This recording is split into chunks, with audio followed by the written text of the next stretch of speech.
Apêndice número 23. 40ª nota. Abre aspas. Mas Maria Absalom recusou-se a restaurar a casa do pai. Mesmo pedaços de pratos quebrados permaneceram intactos no chão. Fecha aspas. Alguns estudiosos, entre eles Jonathan Strange, argumentaram que Maria Absalom sabia exatamente o que fazia ao deixar a casa arruinar-se de um modo irreparável. Sustentam que Miss Absalom fez o que fez de acordo com a crença corrente de que todos os prédios em ruínas pertencem ao Rei Corvo. Isso explicaria, talvez, o fato de que a magia na Casa da Sombra pareceu se fortalecer depois de a casa cair em ruínas. Abre aspas. Todas as obras do homem, todas as cidades, todos os impérios, todos os monumentos um dia se desintegrarão em pó. Mesmo a casa do caro leitor, embora somente por um dia, uma hora, cairá em ruínas e se tornará uma casa onde as pedras serão argamassadas com o luar, onde as janelas serão providas pela luz das estrelas e onde a mobília será fornecida pelo vento poeroso. Dizem que nesse dia, nessa hora, nossas casas se tornarão propriedade do Rei Corvo, embora lastimemos o fim da magia inglesa e digamos que ela há muito nos deixou, e nos perguntemos como foi possível virmos a perder algo tão precioso. Algo tão precioso. Não nos esqueçamos de que também ela espera por nós no fim da Inglaterra, e de que um dia seremos tão capazes de escapar ao Rei Corvo como, na presente era, somos capazes de trazê-lo de volta. Fecha aspas. História e Prática da Magia Inglesa, Jonathan Strange, edição John Murray, Londres, 1816. 41ª nota. Abre aspas.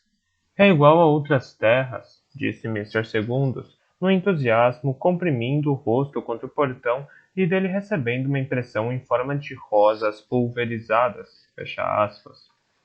Quando se fala de outras terras, em geral, se tem em mente o Reino Encantado ou qualquer outra vaga noção semelhante.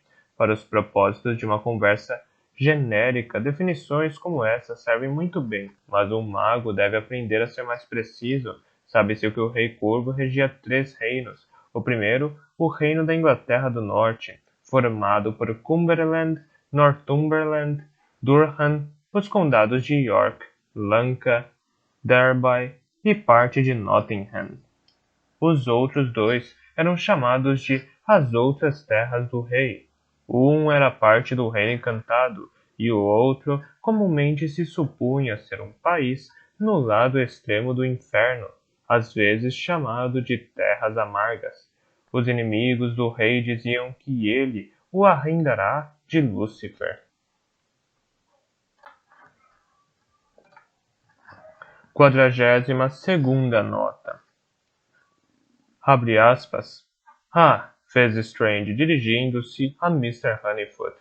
Não é tão difícil como imagina. Em primeiro lugar, o senhor deve enviar um convite à dama. Qualquer encantamento de invocação serve. Usei o Ormskirk. Fecha aspas.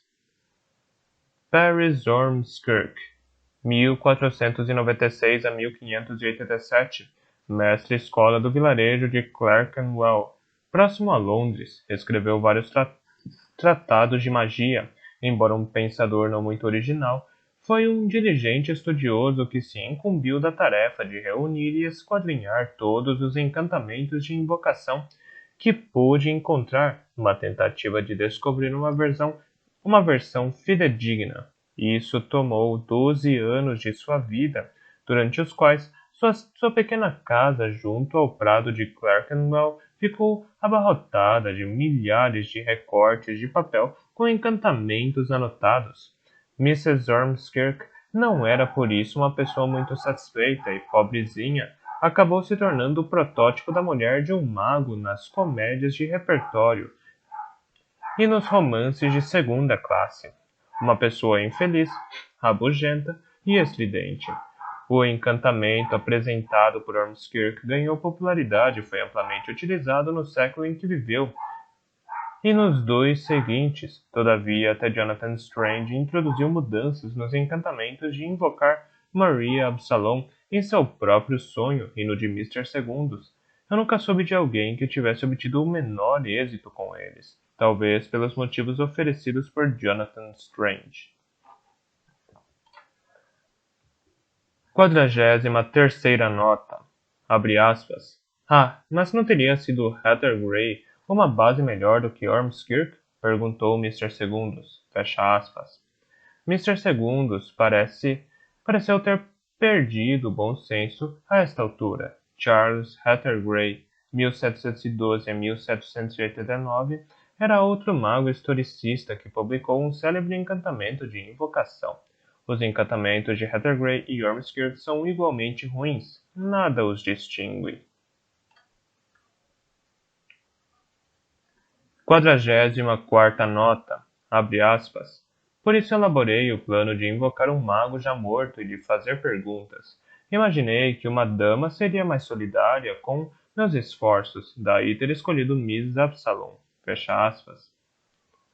Nos tempos medievais, a invocação dos mortos era um conhecido tipo de magia e, ao que parece, havia o consenso de que era mais fácil tanto despertar como interrogar o espírito de um mago morto.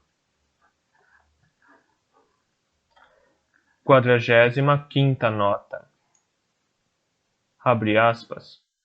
Estudei histórias e biografias dos áureos para descobrir como eles começaram, disse Strange, e me parece que naquela época, assim que alguém percebia possuir aptidão para a magia, logo procurava a casa de um outro mago, mais velho e mais experiente, oferecendo-se como discípulo. Fecha aspas. Foram poucos os magos que não aprenderam magia com o praticante. O rei, o rei Corvo não foi o primeiro mago britânico. Existiram outros antes dele, notadamente Merlin, o meio-homem e meio-demônio do século VII. Porém, não havia magos na época em que o Rei Corvo chegou à Inglaterra. Pouco se sabe dos primeiros anos do Rei Corvo, mas é razoável supor que ele tenha aprendido magia e realeza na corte de um rei do Reino Encantado. Os primeiros magos da Inglaterra medieval aprenderam sua arte na corte do Rei Corvo e depois treinaram outros. Uma exceção talvez seja o mago do condado de Nottingham, Thomas Godbless, 1105 a 1182. Desconhecemos grande parte da sua história. Com certeza conviveu um período com o Rei Corvo, mas, ao que parece, isso ocorreu no fim de sua vida, depois de ter sido mago durante anos. Talvez seja um exemplo de mago que se instruiu sem a ajuda de mestres, como claro é o caso de Gilbert Norrell e Jonathan Strange.